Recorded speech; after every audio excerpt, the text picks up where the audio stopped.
Well, howdy. My name's Daniel. Daniel Boone, of course.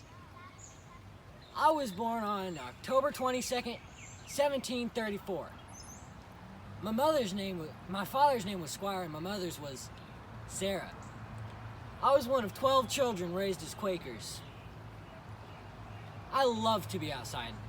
It constantly called to me. Me and my siblings would sometimes go to drastic measures to be able to go outside. When I was 5, there was a smallpox outbreak, and my mother caged us in our house to keep us from getting the disease. My sister and I, though, not wanting to be stuck inside, came up with an incredibly dangerous plan. See, if you caught the disease and got better, you couldn't get it again. So, we stole the house of someone with the disease and got in their bed. Once we'd been there for a sufficient time, we snuck back in our beds and waited for the disease. The disease was no fun, but we were allowed to go outside afterwards, so it's totally worth it. As a young man, I enjoyed hunting. When I was about 10, I had a stick. It was like a spear. I could only get small game with that stick, but I got pretty good at hunting with it. When I was 13, my father yielded to my begging, got me my very own long rifle. Then I could bring down any animal I could see. I won every competition I entered. My trusty long rifle got the name Ticklicker, because people said I could shoot a tick off a bear's nose.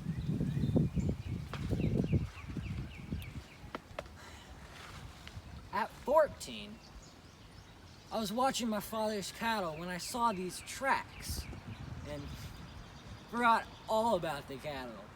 And I went looked for the owner of those tracks. When I didn't come home that night, my mother was very scared. After a day or two, she sent a search party out for me. Eventually, they found my fire and saw me cooking the meat of my first bear over it.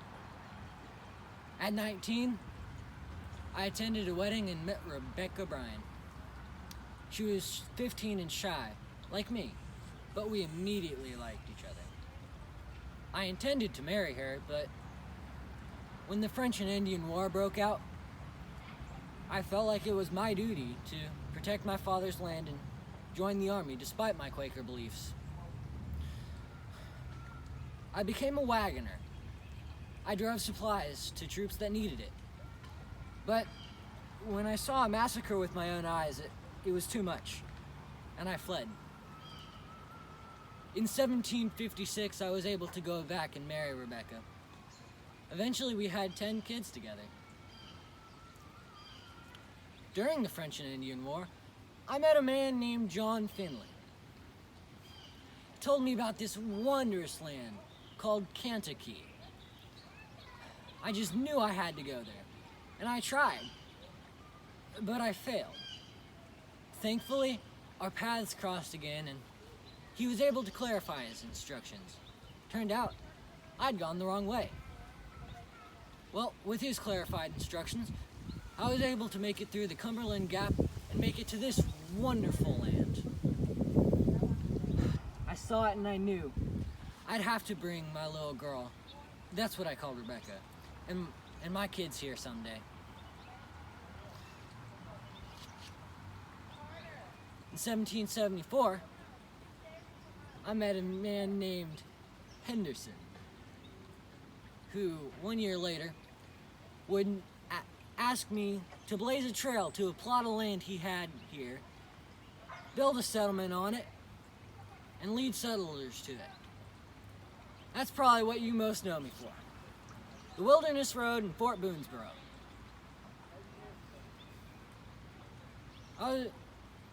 With 30 axemen, we blazed all but 15 miles of the 20-mile trail in 14 days.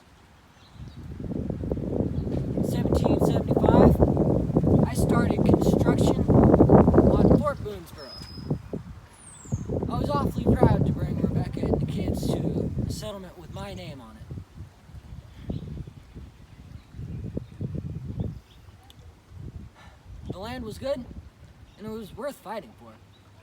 But I was always fighting Indians. Even if there wasn't a war going on, there was always small bands of Indians trying to take my land. They thought it was their land, but the way I saw it, the land was up for grabs, and I grabbed it. I was shot in the heel by them once. 2 of my sons were killed by them. One, my firstborn James, was killed during peacetime. The other, Israel, was killed during war. My daughter Jemima and some of her friends were kidnapped once. I was kidnapped a few times and forced to run the gauntlet once. I was constantly in debt. First, it was because I was hunting and spent a lot of money on bullets and powder to bring down animals. And the Indians stole my furs before I could sell them. Secondly, it was because I became a surveyor and there's many overlapping land claims. I never could understand why people sued me, but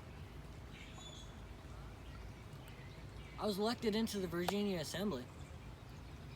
That didn't last long. I became famous for hunting, exploring, fighting off Indians. That didn't last long either.